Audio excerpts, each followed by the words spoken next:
for Time 4 TV, Time 4 Athlete, strength conditioner coach. Just basically, we're just having a little bit of a chat, talking to Amin Jan's head coach, Haroon Headley. Haroon for me is probably one of the best coaches in the country at the moment. He's got a bit of a name, but his certainly stock is going to rise next year when people see what he can do. I mean, those of you guys who watched the last fight with Louis Lin will know just how good he was and how good our fighter was. So we're just basically going to talk about Haroon. Does he come from boxing? Is he a boxing background? Did he fight himself? What we're going to do in the future and what his plans are in terms of boxing and getting a club set up, and hopefully we want him on board at Time 4 and helping other people, you know, with boxing, coaching and conditioning, because he's really good at what he does. Over to you, Haroon. So could you tell us a bit about your background? Yeah, thanks for the interview, Pat. It's a pleasure. So basically, I've come from boxing background as a youngster, boxed out on my side. I went over to LA, boxed over there, and was a competitor in through my teens, early 20s, and then I stopped boxing. Was there any particular reason you stopped boxing and switched to coaching? If I'm totally honest, I won't come with the old story that a lot of people come with, could have made it, I got injured. I just fell out of love with boxing. Right. And then I started drifting around, started going MMA gyms, and just training.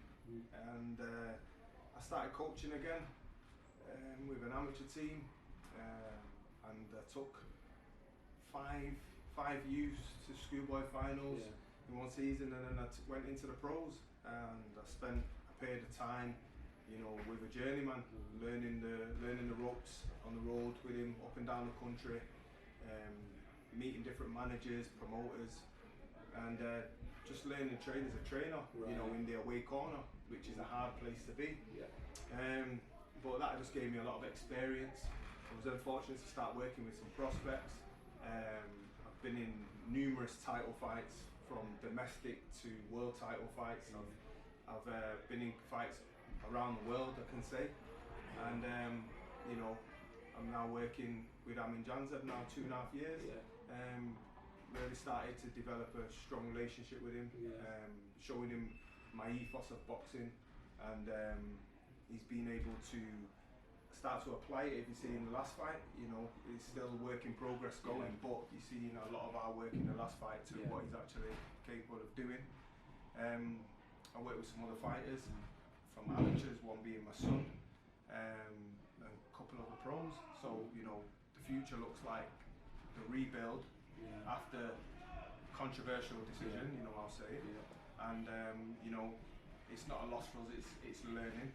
We come back better, and we go again.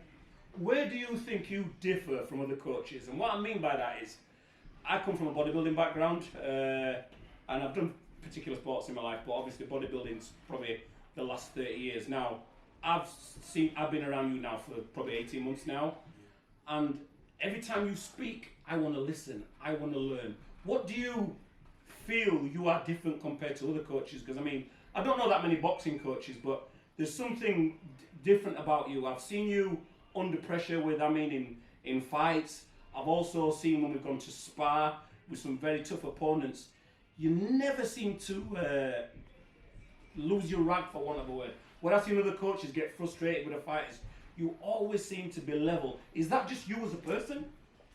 Yeah, it's in conflict or in arduous situations. It's about remaining calm under pressure, and that calmness of you as a coach then goes on to the fighter.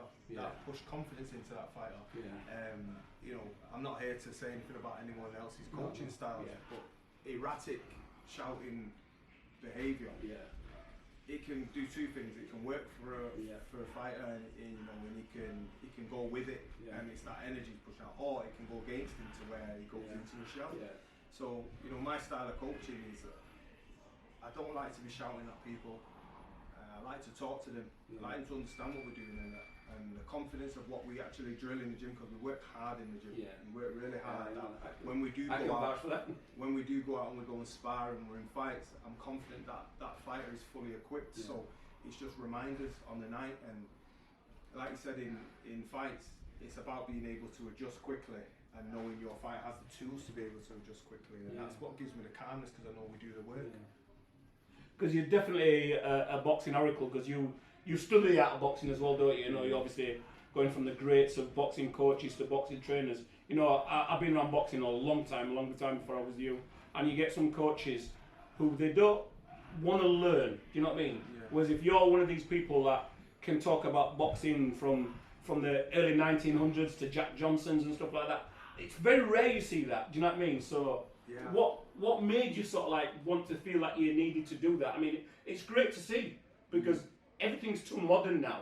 You know, with social media and stuff. So it's good to see an old school boxing coach, even though he's young, with the values. Do you know what I mean? Because you can spread onto other people. And I think people are gonna jump ship with certain coaches, with the style of coaching that's out there now and with social media.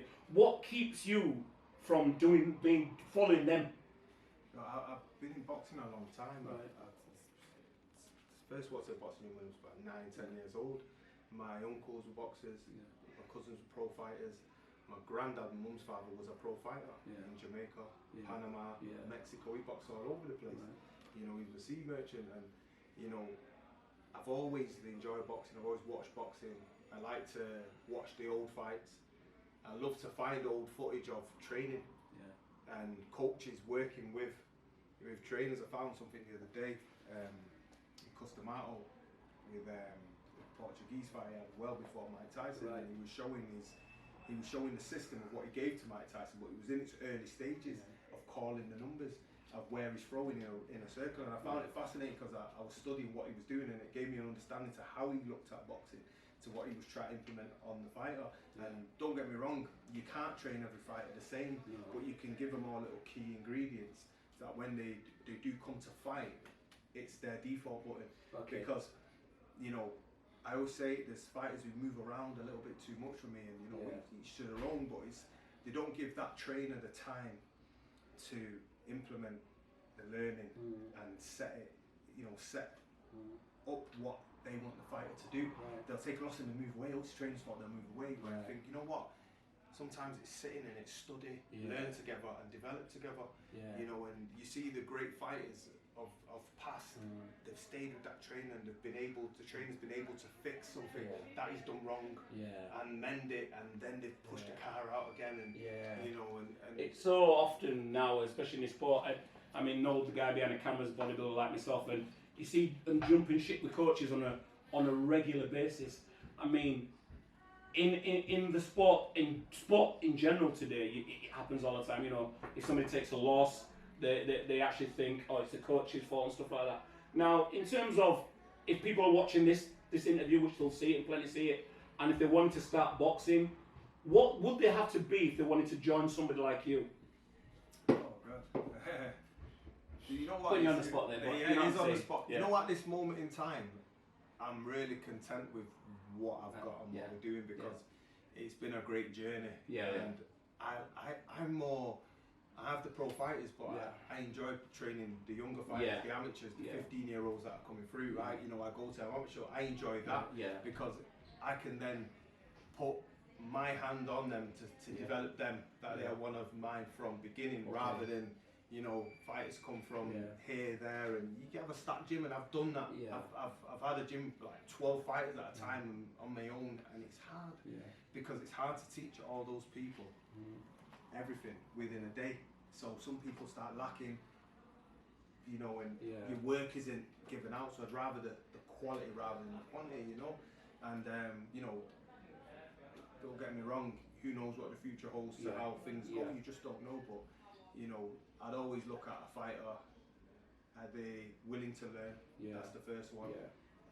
Are they, you know, are they passionate about what they want to do? Are they a student, or are they a teacher? Are they a teacher coming in to try and teach around the teacher? That's my next question.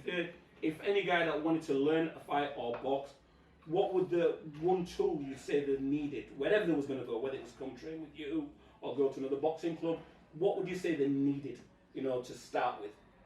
You know, from grassroots up. That mindset, really. That mindset to learn new things. You know, to look at boxing from other perspectives. That's the first one, the mindset. You know, are they open for that? You're going to teach me something today, or is it I know what I do. Yeah. I just want to get fit, I want to punch pads and run. Right. I'm not the coach for you. Right. You know what I mean? I'm not the coach for you because I like to break boxing down. I like to talk about what we're doing wrong, how we can do it right. You know, when you see that, you know, Yeah, in I the do. gym, you see how we work, you know, so there's thought goes into what we're doing. We're not just bombasting everything and we're just trying to do everything all at once. We're really breaking boxing down, and it's being very strong at the basics and the fundamentals of boxing. So, last question to sum it up, to round it up. Where do you see yourself in the next 10 years as respect to boxing? Where would you like, you know, if this interview was to end now and that'd be it, where would you like to see and what you would have achieved if it was 10 years down the line? Beach, a rum punch. No, it's I'd like to say that I've achieved and developed world champions. Yeah. Not just once. Yeah. Many times Many over. times. Many times Yeah. over. And set a legacy that Yeah. people in time, when I'm dead and gone, study my work. Like there's great trainers there that we study. You know. Yeah. So that's what I'd like to leave a legacy. Well, I certainly believe that you are a trainer of champions, and I certainly believe at some stage you will have a world champion in your stage, in your stage of your career, and certainly in your camp. It's been an absolute pleasure. Long may this continue with the partnership. Let's do this.